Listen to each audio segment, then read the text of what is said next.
Okay, so today we are going to find out the energy of a harmonic oscillator.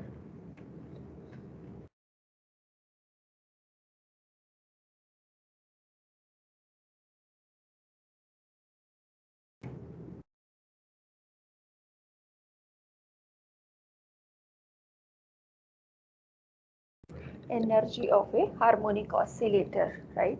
So while discussing the simple harmonic motion, I told you that there is a restoring force whose tendency is to bring back the system to the equilibrium, and that restoring force is given by F is equal to minus k x, where k is the spring constant or force constant, you can say, right?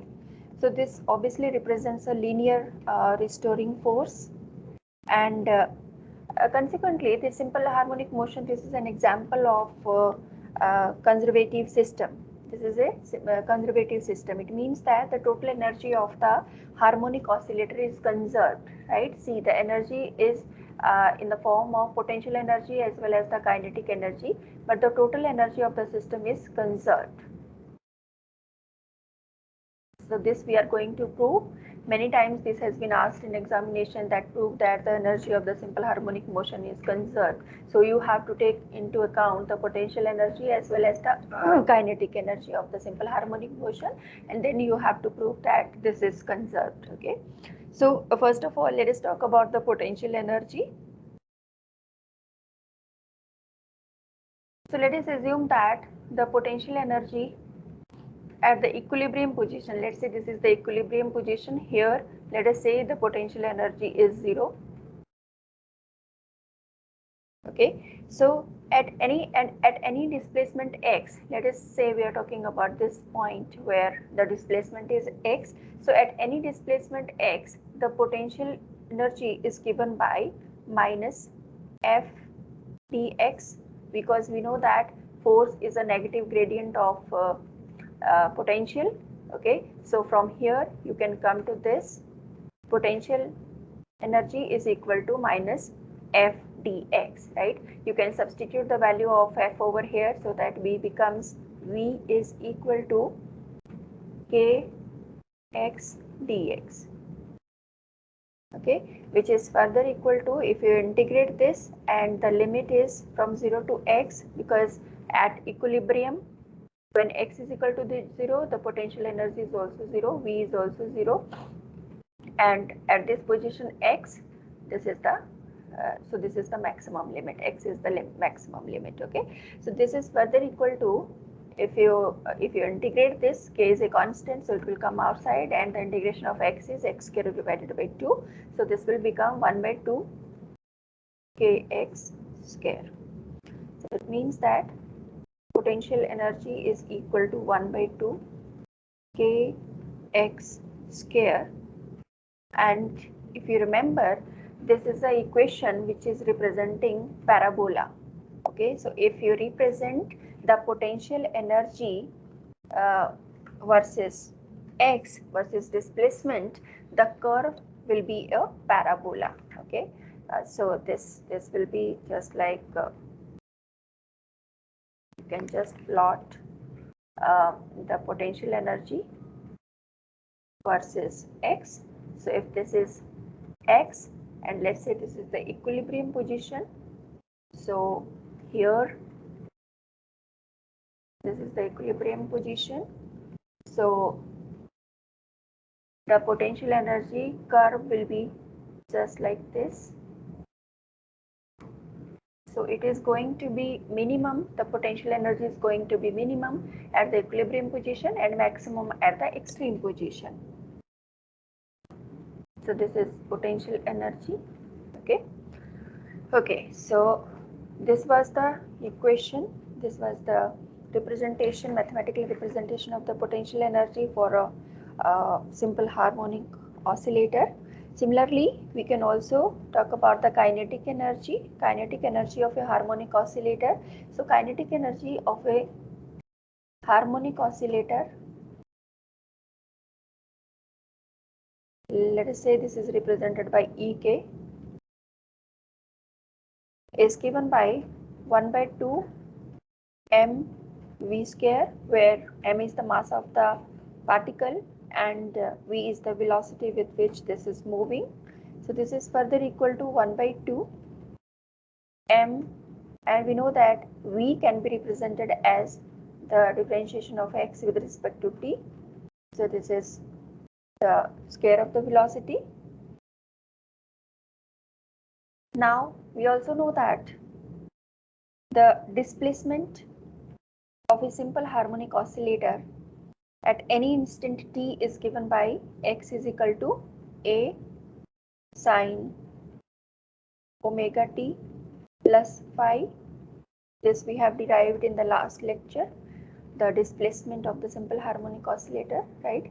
So now velocity corresponding to this displacement x would be equal to dx by dt, which is further equal to a omega cos omega t plus phi, right, which is further equal to, see, this cos omega t plus phi, it could be written as 1 minus sine square omega t plus phi. Okay, so if you further take this a inside, so this will become omega under root of a square minus x square. Okay, because x is equal to a sine omega t plus phi. Okay, see, this is very simple. You can just write this cos omega t plus phi as 1 minus sine square omega t plus phi under root. Okay, when you take a inside, it will become a square, and then this, when you multiply a square by this will become x square. Okay, so that's why I have written this like this is like omega in under root of a square minus x square. Okay, so it means that the kinetic energy of the system, say this is dx by dt. Okay, so if you substitute this value of dx by dt from here to here in this equation, then the kinetic energy of the system would become kinetic energy is equal to 1 by 2 mv square, which is equal to 1 by 2 omega square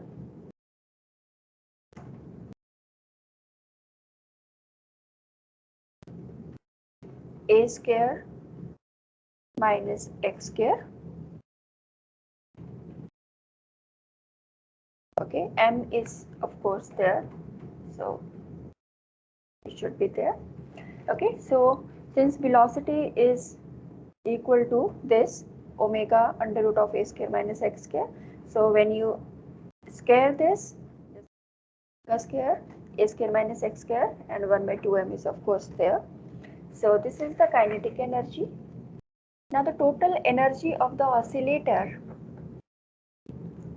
total energy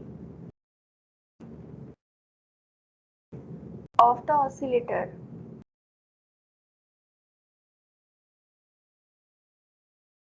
at displacement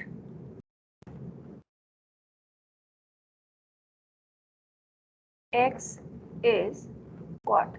So total energy is the combination of the kinetic energy as well as the potential energy. So it means that E is equal to potential energy plus kinetic energy, and kinetic energy is represented by Ek. So this is further equal to, now what was the expression for the potential energy? This was 1 by 2 K x square is the potential energy, and the kinetic energy was 1 by 2 m omega square into a square minus x square is the potential energy. Okay, so now this could be further simplified, and this will become, see here, k, we know that omega is equal to K upon M. If you remember, when you derived the differential equation of simple harmonic motion, we had substituted omega is equal to K upon M. So which means that K is equal to omega M, omega square. Omega square is equal to K upon M we had substituted. So this K is equal to omega square into M. So if you substitute this value of K in this equation, then total energy will become 1 by 2 M omega square x square plus this, we can open up the bracket and this will become 1 by 2 M omega square a square minus 1 by 2 M omega square x square. Okay, so this is being cancelled out by this and you will be left with the total energy of the simple harmonic oscillator, which is 1 by 2 M omega square a square, right? So you can see that this total energy of the simple harmonic oscillator, this is independent of x, right? This is independent of x. What does it mean? It means that this is constant, right? This is not dependent upon displacement. Okay, so the moment when the potential energy will decrease, kinetic energy will equally increase, and the moment when the kinetic energy will decrease, the potential energy will equally increase. Okay, so this is the law of conservation of energy for the simple harmonic oscillator. So the energy is being conserved at any moment of displacement, at any point of displacement. Okay, you can also prove that by taking the average of the potential energy as well as the average of the kinetic energy. If you take the average of the potential energy and then if you take the average of the kinetic energy and if you add both of them, you will get the same energy, you will get the same expression of the total energy. Okay, we can do that. Let's do that. So the average potential energy of the harmonic oscillator,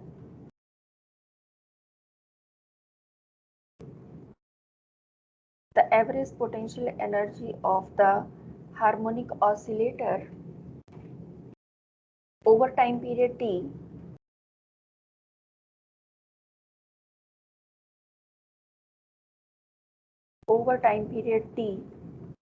is given by, how do you take the total?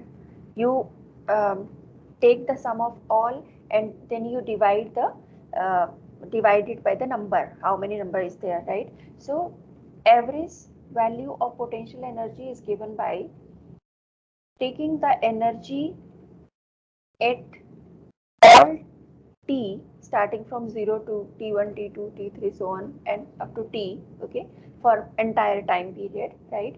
So this is 1 by 2 k x square dx divided by the total time period t. Okay, so this is the average value of the potential energy, right? Now here you can substitute the value of x and this will become 0 to t 1 by 2 k a square sine square omega t plus phi. So we have substituted the value of x over here. So x is a sine omega t plus phi. So x square will be a square sine square omega t plus phi divided by time period t. Okay. Now if you go to the mathematics, you might be knowing that the average value of this quantity, the average value of sine square omega t plus phi divided by t integration 0 to 2t is equal to half, is equal to 1 by 2. Okay, so if this is 1 by 2, then 1 by 2 multiplied by this 1 by 2 ka, because it is constant, so it will come out, so it doesn't have to do anything with the integration. So this will become, this is, since this is 1 by 2, so 1 by 2 multiplied by this value, this will become 1 by 4 k a square. Okay, so this is the average value of the potential energy. This is the average value of the potential energy. So potential energy average is equal to 1 by 4 ka square. Okay, similarly you can talk about the kinetic energy. You can talk about the average value of the kinetic energy. So the average kinetic energy over the time period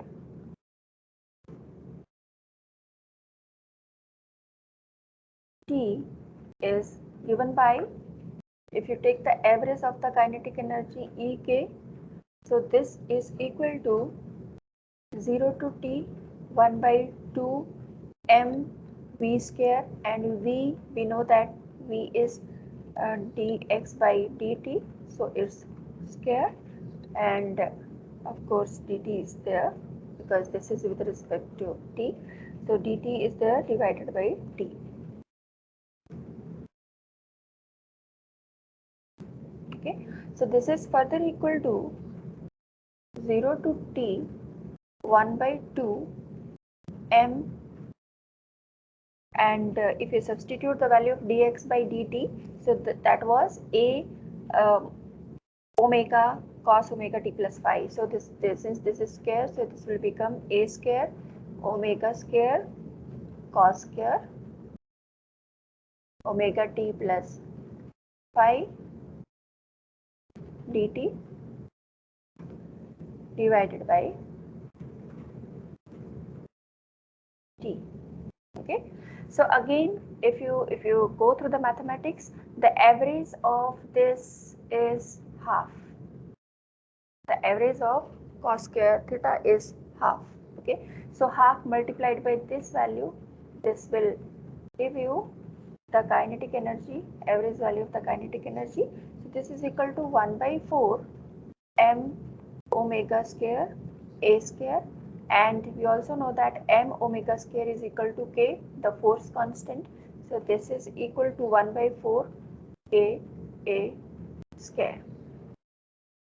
Okay, so now if you look into this equation, let's say equation number 1 and this is equation number 2. So if you compare the equation number 1 and equation number 2, you can conclude that the average value of the potential energy is equal to the average value of the kinetic energy. Both are equal to 1 by 4 Ka square, right? So we can say that average value of potential energy is equal to average value of kinetic energy, and both are equal to 1 by 4 Ka square, right? And if you talk about the total energy of the harmonic oscillator, then total energy will become E is equal to average value of the potential energy plus average value of the kinetic energy, which is equal to 1 by 4 Ka square plus 1 by 4 Ka square, which is equal to 1 by 2 Ka square, right? Let us say this is equation number 3. So if you compare the average energy and if you compare the total energy, both of the values are same. See here, E is equal to 1 by 2 m omega square a square, is equal to 1 by 2 Ka square, K is equal to m omega square. So if you put the value, both the values are same, both the energies are same. Okay, so what does it mean? That in simple words we can say that the total energy of the simple harmonic motion is being conserved, right? At mean position, the potential energy will be minimum and kinetic energy will be maximum. At extreme position, the potential energy will be maximum and kinetic energy will be minimum. So the total combination of both is conserved, right? See, if you see the kinetic energy, if you see the average kinetic energy, this is equal to 1 by 4 Ka square, or you can see from here also the energy is equal to this one 1 by 2 m omega square a square minus x square, which is again equation of parabola, which is again representing parabola. So if you represent the kinetic energy in this similar graph, you'll find that kinetic energy is simply represented like this. Okay, so this is the extreme position. At extreme position, this is the potential energy. At extreme position, this is the kinetic energy. Okay, so this is the kinetic energy curve.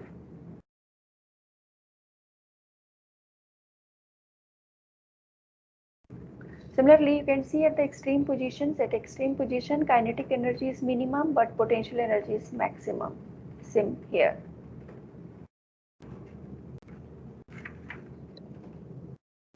Okay. See, here in this article we had assumed that in the beginning the potential energy at equilibrium position is equal to 0.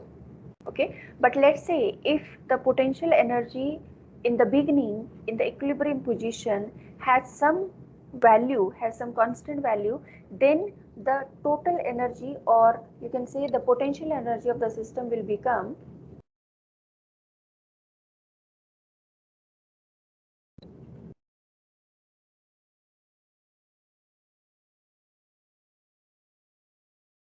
yeah, then the potential energy of the system will become, you can this, see, the potential energy was 1 by 2 kx square, but in case if the at equilibrium if the potential energy is not 0, then we have to add the energy of the oscillator which was already there with the oscillator, right? So in that, in under that situation, the potential energy will become V naught plus 1 by 2 kx square. Okay,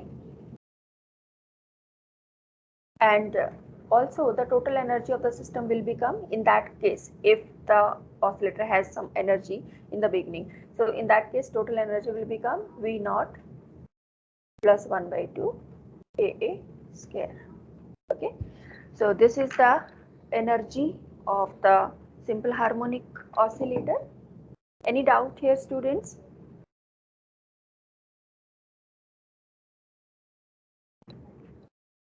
No, ma'am.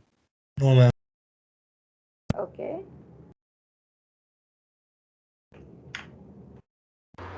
Well, please go to the last page. this is the last slide.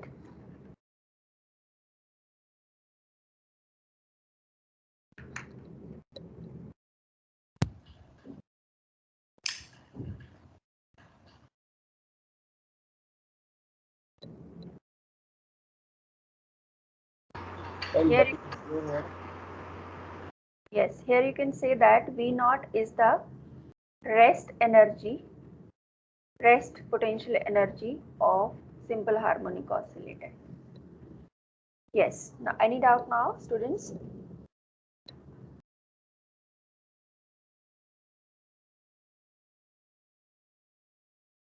Okay, so should I move ahead? Yes, ma'am. Okay, so by using these energy considerations, now we can go for the amplitude and frequency. We can also find out the amplitude and frequency by taking this energy of the simple harmonic oscillator. So let us see how to do that.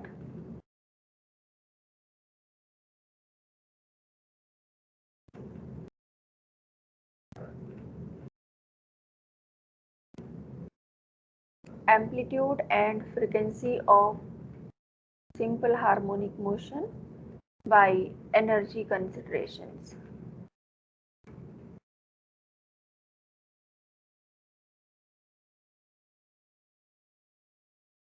By energy considerations. Okay, so again let us uh, look into the situation. So let us say we have a particle of mass m, and this particle is executing simple harmonic motion. Let us say total energy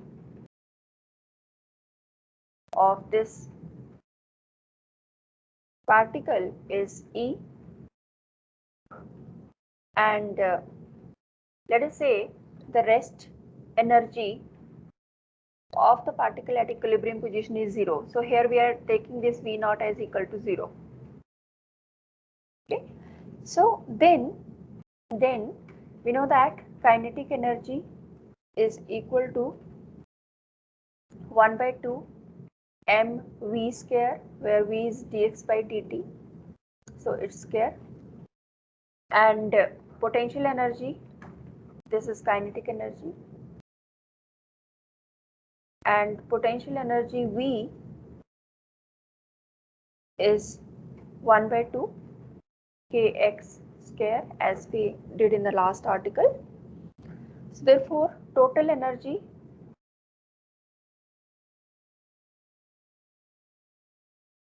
E is equal to Ek plus V, which is equal to, which means that we have to add the two. So 1 by 2 m dx by dt is square. This is the kinetic energy, and then potential energy is 1 by 2 kx square. This is equal to total energy of the system. Okay. So now from here we can do one thing. Let us find out the value of dx by dt ka square. Okay. So we can take this term on this side, so that 1 by 2 dx by dt its square is equal to E minus 1 by 2 kx square. Okay, and then we can just here m is also there. So dx by dt square will be equal to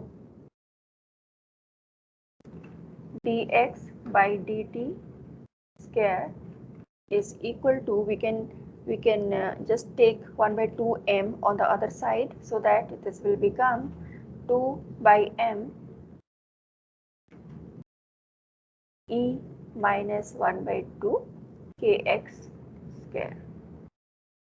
Right? Now since we are more concerned with dx by dt, so dx by dt will become under root of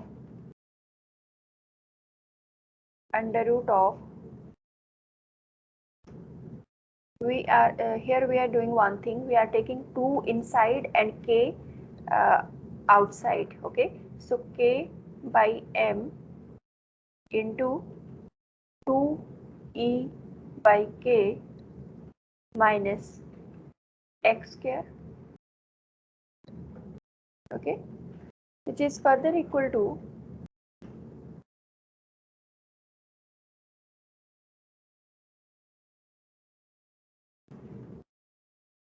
yes. So we can do one more modification over here. Dx by, we are taking the terms containing x on left hand side and the terms containing t on other side. So we may, this may be further written as under root of, we can split this into two parts, this and this. So this part can be taken on this side, and this will become dx divided by 2e upon k minus x square. Okay, which is further equal to, now we are left with under root of k by m over here, and dt will go here. So this is multiplied by dt. Okay, right. So if you integrate this on both sides, so what should be the result of the integration? If you integrate this, if you integrate this, you might have done this kind of integrations in your +2 class. So this is a kind of the formula dx by under root of a square minus x square, right? Which is equal to, its solution is equal to sine inverse x sub a, right? So if you apply this formula over here, so here we can see that a is equal to 2e by k, right? So this will become sine inverse x upon a, where a is under root of 2e by k, 2e by k.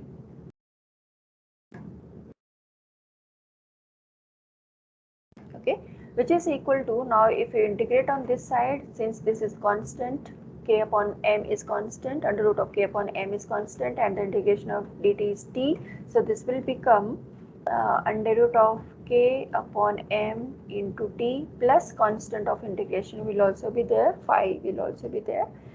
Further you can simplify this by like this, see, you can take the sine inverse on the other side, and this will become x upon under root of 2e by k is equal to, sine can be taken on the other side, so this will become sine inverse is taken on the other side, so this will become sine of k upon m into t plus phi. Okay, under root of k by m into t plus phi. And on further simplifying, this will become x is equal to, this denominator will go on that side, so this becomes 2e upon k under root sine under root of k upon m t plus phi. Okay, students, any doubt up to here?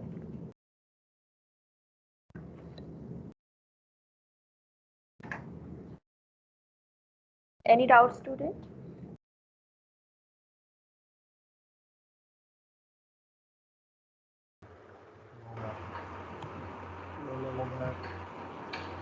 Okay, so further, now we simplified this equation, and the equation is x is equal to 2e by k sine under root of k by m t plus phi. Okay, so now you compare this equation with the standard equation of the simple harmonic motion, and we know that the standard equation of simple harmonic motion is x is equal to a sine omega t plus phi. Okay, so if you compare this, let's say equation 1 and equation 2, you will get that a is this one. Okay, so amplitude is equal to under root of 2e by k. Okay, and then what is omega? Omega is this one. Omega is equal to under root of k upon m. Okay, so this is angular frequency. You can find out the linear frequency by using n is equal to omega upon 2 pi. So if you go through the linear frequency, this will come out to be 1 upon 2 pi under root of k upon m. Okay, so these are the amplitude frequency values by taking energy of the simple harmonic motion into consideration. And what is n? What is N. N is the linear frequency. See here, omega is the angular frequency and n is the linear frequency.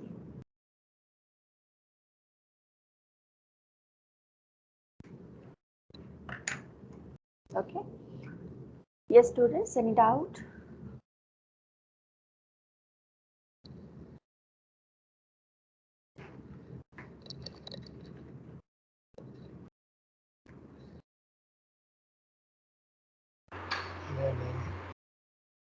Okay, great. So that's all for today. Rest we will do in the next lecture. Thank you. Excuse me, ma'am. Yes. Ma'am, have you asked regarding the issue of ALMS? Yes, ma'am. Yes. I asked this issue from my LMS coordinator, but she's saying that from department side there is no such issue.